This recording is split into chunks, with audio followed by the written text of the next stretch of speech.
Welcome to the Deep Dive. Today, we are really getting into it. We've got this whole stack of sources, research papers, tech analyses, comparisons, market reports. Yeah, quite a pile. And it's all focused on one technology, NVMe SSDs. Exactly. So our mission today, for you listening, is basically to sift through all of that, pull out the really crucial bits. We want you to come away understanding, what NVMe actually is, why it's been such a huge deal for computing, Right. and what it means for, the devices you use every day, but also the massive infrastructure behind the scenes, like cloud services. Because really, this isn't just about making your drive a bit faster. It's a fundamental change, a whole re-architecture of storage. It really is. It's unlocking performance that powers everything from, say, quicker game loading to complex AI. Okay, let's dive in then, unpack this. So maybe the best place to start is, why? Why did NVMe even need to happen? What was the problem? Good question. It comes down to the older ways of connecting storage, right? Things like SATA and SAS. Exactly. Those protocols, the rules for talking to drives, they were designed back when we had mechanical hard drives. Spinning platters, moving arms. Yeah, physical movement. Yeah. Slow by today's standard. Very slow. And then came flash memory, the stuff inside SSDs, which is inherently way faster. Instant access, parallel access. But we initially tried to plug these super-fast SSDs into the old SATA and SAS connections. We did, and it was, your analogy earlier was good, like putting a race car engine in a horse cart. Huh. Okay, so the connection itself became the bottleneck. A massive bottleneck. Yeah. A key part of it was the command queue. Think of it as the to-do list for the drive. Right. SATA had just one queue, and it could only hold 32 commands. 32? SAS was better, one queue, maybe 254 commands. Which was fine for a slow mechanical drive, I guess. It was adequate, yeah. Yeah. But modern CPUs, they have multiple cores, sometimes dozens. They can spit out thousands, tens of thousands of data requests almost simultaneously. Okay, so the processor's shouting orders like crazy. And the storage connection has this tiny little doorway letting only a few commands through at a time. It just couldn't keep up. Everything gets stuck waiting for storage. Precisely.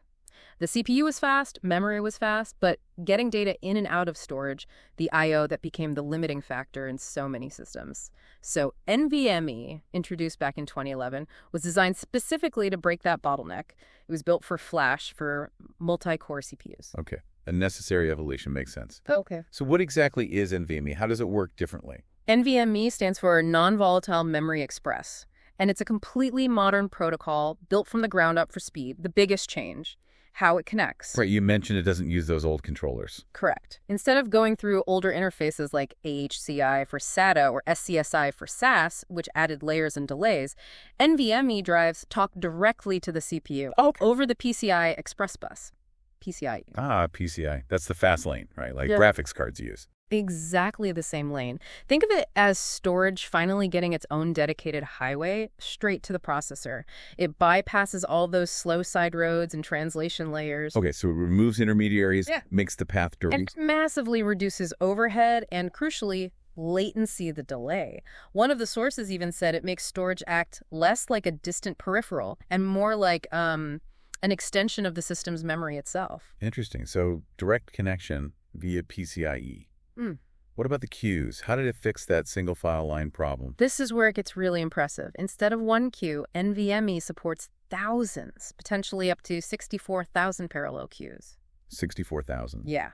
And each of those queues can be incredibly deep, holding up to 64,000 commands itself. Whoa. Okay, that's a staggering difference from 32. It's astronomical. Now, in practice, a drive might use, say, one queue per CPU core, but the architecture is there to handle absolutely massive parallelism. No more waiting in line for storage commands. So how does it manage all that? How does the communication actually work? It's clever. It uses pairs of queues, a submission queue and a completion queue, right in the computer's main memory, the RAM.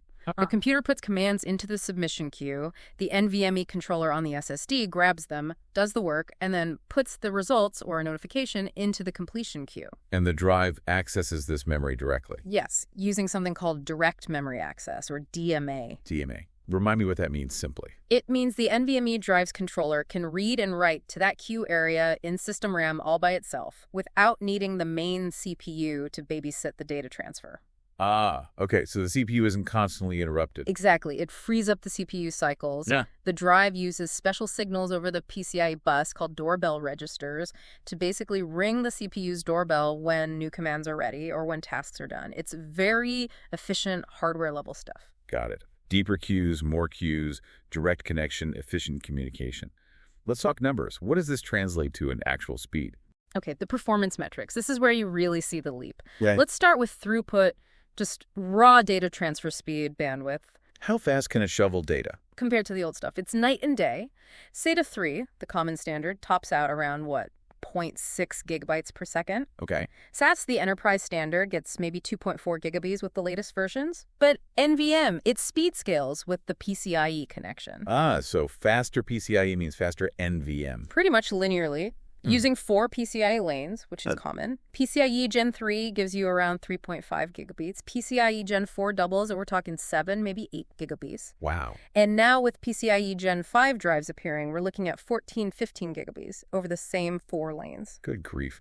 So compared to that 0.6 gigabytes from SATA, NVMe can be like 12, 15, even over 20 times faster in raw speed. Easily 12 times faster is common now for high-end drives versus SATA. It's a huge jump. Now let's talk IOPS. Right. Input-output operations per second. That's about handling lots of small requests quickly. Exactly. Crucially for databases, operating systems, anything doing lots of little random reads and writes. And this is where those parallel queues really shine. Because it can handle many requests at once. A good NVMe drive can deliver hundreds of thousands, often over 1 million random 4KB IOPS. 1 million compared to SATA. SATA gets stuck around 100,000 IOPS, maybe. SAS, perhaps 200K, 300K. NVMe just blows them away because it doesn't get bottlenecked by the queuing. It keeps performing even under really heavy loads. Okay, massive bandwidth, huge IOPS. The third piece is latency, right? The delay. And this might be the most impactful for how snappy a system feels. NVMe latency is incredibly low. We're talking end-to-end delays around 100 microseconds. 100 millionths of a second. Yeah, and the overhead, the delay added just by the NVMe protocol and driver, can be as low as 20 microseconds. Compare that to SATA. The drive latency might be okay, but the protocol overhead adds maybe 60 to 100 microseconds extra delay. SAS is generally a bit higher latency overall, maybe 150, 200 microseconds. So NVMe isn't just faster once it gets going, it responds instantly, almost. Much, much faster response time. It fundamentally changes where the bottlenecks are. You're no longer waiting on storage nearly as much. The bottleneck might now be the network or the CPU itself or the application logic. Okay, incredible performance, speed, IOPS, latency. Yeah. It hits all the marks. But is it just about speed? Are there other important features, especially when you get into, say, enterprise use? Definitely not just speed. First, power efficiency is actually pretty good. Despite the performance, NVMe drives can sip power in standby. One source cited like 0.0032 watts and stay efficient when active too. That matters in large deployments. Lower electricity bills. Yeah. And form factors, do they fit everywhere? Pretty much. You've got the little M.2 gumstick drives, super popular in laptops and desktops. There's U.2, looks like a traditional 2.5-inch drive, but uses the NVMe connector, good for servers, workstations. Right. Then adding cards, ASCs, that plug straight into a PCIe slot. And for data centers, newer formats like EDSFF are emerging, designed specifically for density, cooling, and serviceability in servers. Okay, versatile. Now, the serious stuff, data safety, reliability, especially for businesses. Absolutely critical for enterprise NVMe. They have layers of protection. Strong encryption like AES-256, often with standards like TCG Opal for fine-grained control. Secure firmware updates to prevent malicious code. And things like end-to-end data integrity, DIFDIX is a common one, which adds extra checks to make sure data doesn't get silently corrupted on its way through the system. Some corruption. That sounds terrifying for important data. You do not want that. Enterprise drives also have incredibly high reliability specs, like unrecoverable bit error rates, UBER, meaning the chance of an error they can't fix is vanishingly small, less than 1 error in 10 quadrillion bits read. Wow. And meantime, between failures, MTBF, often rated over 2 million hours. Plus, they have much more advanced monitoring, better SMART reporting over PCIe, out-of-band monitoring via VPD, and detailed telemetry logs for troubleshooting. And you mentioned one really key enterprise feature earlier. Ah, yes, power loss protection. Key LP. This is a big differentiator. Enterprise drives have capacitors on board, little backup power sources. Like a tiny UPS on the drive itself. Kind of. If the main power cuts out unexpectedly, those capacitors provide enough juice for the drive to quickly write anything sitting in its temporary DRAM cache, and crucially, its mapping tables the internal directory telling it where data lives down to the safe, permanent NAND flash. So if someone trips on the power cord. The drive has a few milliseconds to save its work. It prevents data loss or corruption from sudden power outages. For businesses running critical systems, that protection against data loss, ensuring integrity and availability, is absolutely essential. It's a major reason enterprise drives cost more. You're paying for that resilience and trustworthiness. Lower TCO in the long run. Okay, so powerful tech, robust features. Where do we actually see this making a difference? Where is NVMe having the biggest impact? Well, it's really everywhere now, but the impact varies. For consumers, like you mentioned, if you have a reasonably modern computer, your main boot drive is probably NVMe, likely M.2. And that's why everything feels so much faster. Booting up, opening apps. That's a huge part of it. Instant OS boot, applications snapping open, files loading quickly. For gamers, it drastically cuts load times. Technologies like Microsoft's Direct Storage even let game assets stream directly from the NVMe drive to the graphics card, bypassing CPU bottlenecks for smoother gameplay.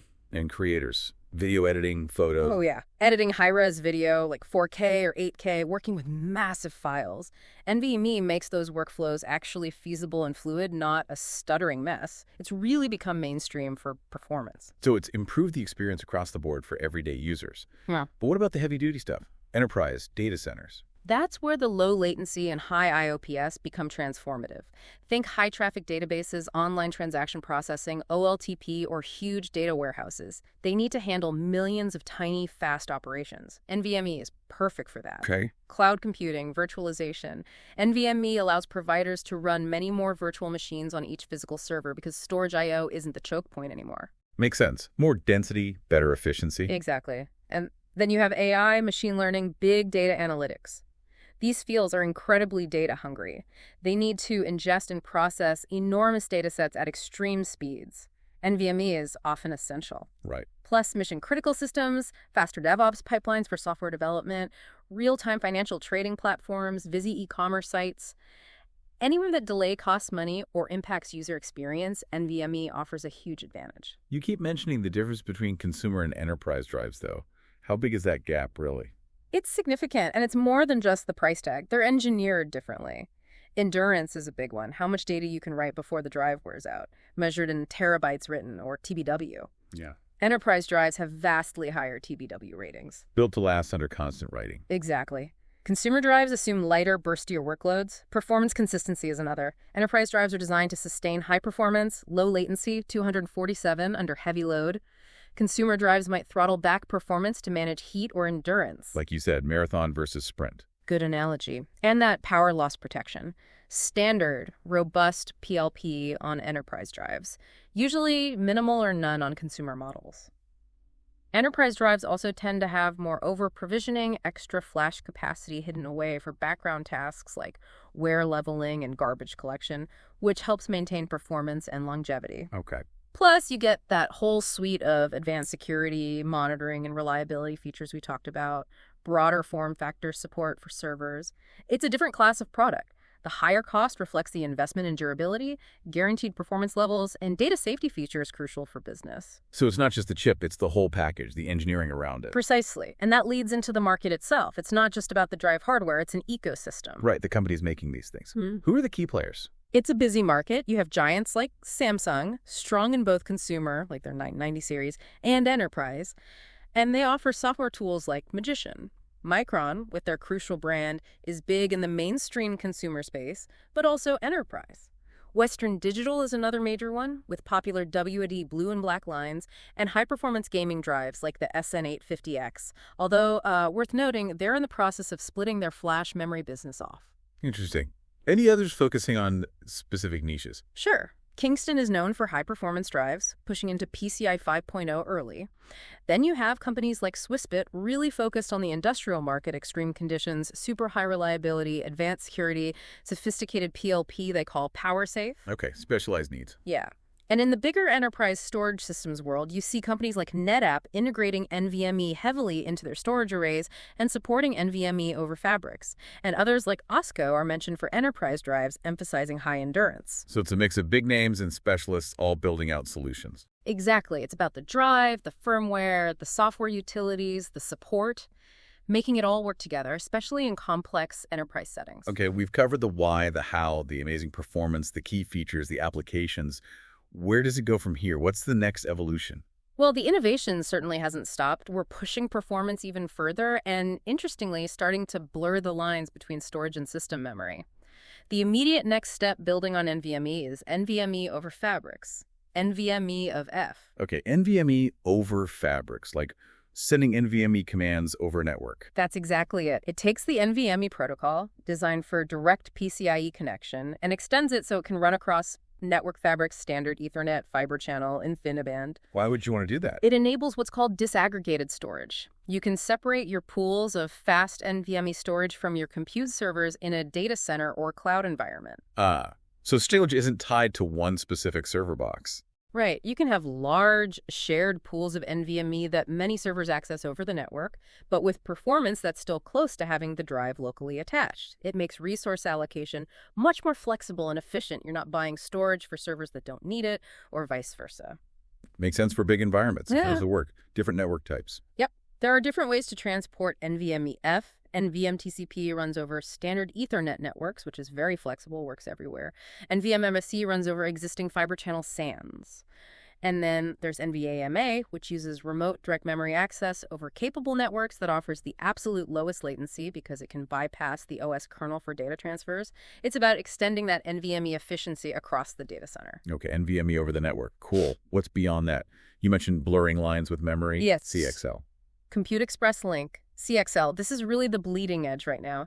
It also runs over the PCIe physical interface, like NVMe, often using PCI 5.0 or newer, but CXL is a different protocol. Cool. The key thing, especially for storage, is that CXL allows devices to be accessed using memory semantics. Memory semantics. Wait, you mean the CPU talks to it like it talks to RAM, using load and store instructions? That's the revolutionary potential of CXL SSDs. Using the CXL.mem protocol, part of the SSD's capacity can be mapped directly into the host system's memory address space. So instead of issuing a complex I/O command through the storage stack, The CPU might just issue a simple load instruction to read data from an address that happens to reside on the CXL SSD. exactly. It could potentially bypass much of the traditional operating system storage stack, the interrupts, the context switching, the block layers. That sounds fundamentally different. It is. It truly blurs the line between fast, persistent storage and volatile system memory.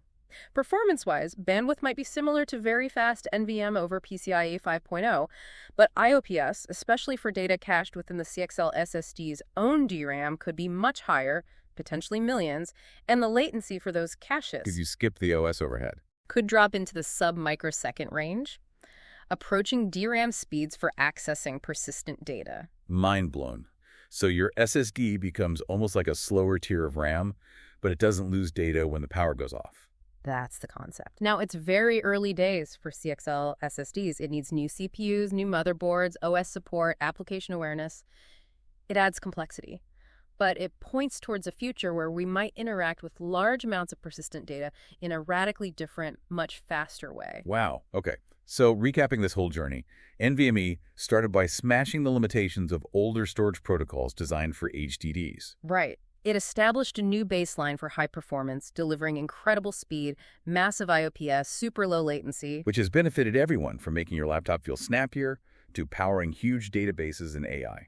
And we saw the importance of enterprise features like power loss protection, the diverse ecosystem building these solutions. It's technology that's tangibly improved our devices and quietly enabled so much of the modern digital infrastructure we rely on. Absolutely. And looking forward, with NVMe taking that speed network wide and CXL starting to treat storage almost like memory. It really makes you wonder, if storage starts acting like memory, directly addressable by the CPU, how does that change how we even design software? How we think about accessing data at a fundamental level? It definitely raises some big questions for the future.